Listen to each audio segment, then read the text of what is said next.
সুন্দরবনে বেড়েছে বাঘের সংখ্যা। সর্বশেষ বাঘশুমারির তথ্য অনুযায়ী সুন্দরবনে বর্তমানে 11টি বাঘ বেড়ে এর সংখ্যা দাঁড়িয়েছে 125-এ।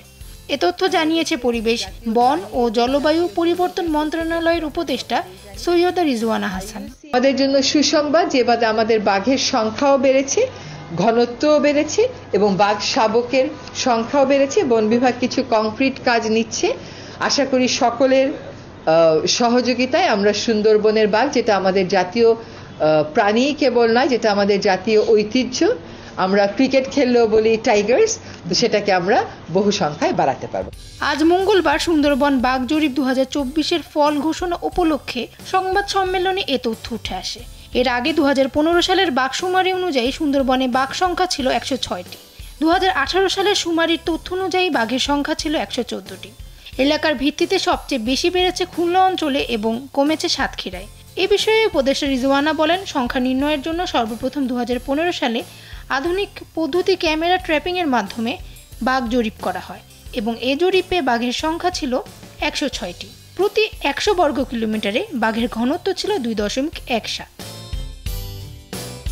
এর আগে বাঘ জরিপ কার্যক্রমের প্রকল্প পরিচালক আবু নাসের বলেন, বনদস্যু ও জলদস্যু বিতরণের পরে প্রচুর বাঘের বাচ্চার ছবি পেয়েছি। আমরা এবার চাঁদপাই, শরণখোলা এবং খুলনা ও সাতক্ষীরাতে প্রচুর বাঘের বাচ্চার ছবি পেয়েছি। জরিপ সম্পর্কে সৈয়দা রিজওয়ানা হাসান আরও বলেন, এবারের জরিপে উল্লেখযোগ্য সংখ্যক বাঘ শাবকের ছবি পাওয়া গেছে, তবে সেগুলো জরিপে অন্তর্ভুক্ত করা হয়নি। এবারের জরিপে 21টি বাঘ শাবকের ছবি পাওয়া গেছে। আগের জরিপগুলোতে 5টি করে বাঘ শাবকের ছবি পাওয়া গিয়েছিল, তবে এগুলোকে গণনায় অন্তর্ভুক্ত করা হয় না, কারণ বাঘ শাবকের মৃত্যুর হার অনেক বেশি। সার্বিক বিচার বিশ্লেষণে 2023-24 সালে সুন্দরবনে পরিচালিত বাঘ জরিপে বাঘের সংখ্যা 125টি পাওয়া যায় এবং প্রতি 100 বর্গ কিলোমিটার বনে বাঘের ঘনত্ব পাওয়া যায় 2.64। 2018 সালের তুলনায় 2024 সালে সুন্দরবনে বাঘের সংখ্যা 9.65% বৃদ্ধি পেয়েছে এবং 2015 সালের তুলনায় বাঘের সংখ্যা 17.92% বৃদ্ধি পেয়েছে। বনের 2240 বর্গ কিলোমিটার এলাকা জুড়ে ওই জরিপ চালানো হয়। সেখানে স্থাপন করা হয় মোট 657টি ক্যামেরা ফাঁদ। বাঘ পাশ দিয়ে যাওয়ার সময় স্বয়ংক্রিয়ভাবে ওই ক্যামেরায় ছবি ওঠে। 10 লক্ষাধিক ছবি ও ভিডিও থেকে শুধুমাত্র বাঘের ছবি পাওয়া যায় 7297টি। এত বিপুল সংখ্যক বাঘের ছবি ইতোপূর্বে পাওয়া যায়নি।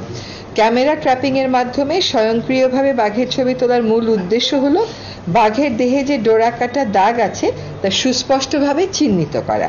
বাঘের ডোরাকাটা দাগ ও দেহের বিভিন্ন অংশের ছবি বিশ্লেষণ করে একক ও অনন্য বাঘের ছবি শনাক্ত করা হয়। সুন্দরবনে যে বাঘ বাস করে তার নাম royal Bengal tiger. Panthera Tigris উপজাতির এই বাঘ সাধারণত বাংলাদেশ ও ভারতে দেখা যায়। বাঘের যতগুলো উপপ্রজাতি আছে তার মধ্যে বেঙ্গল টাইগারের সংখ্যাই বেশি।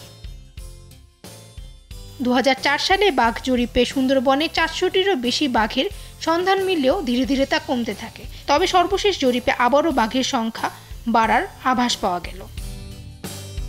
ফামিয়া সুহরাওয়ার্দী, ডেইলি সান।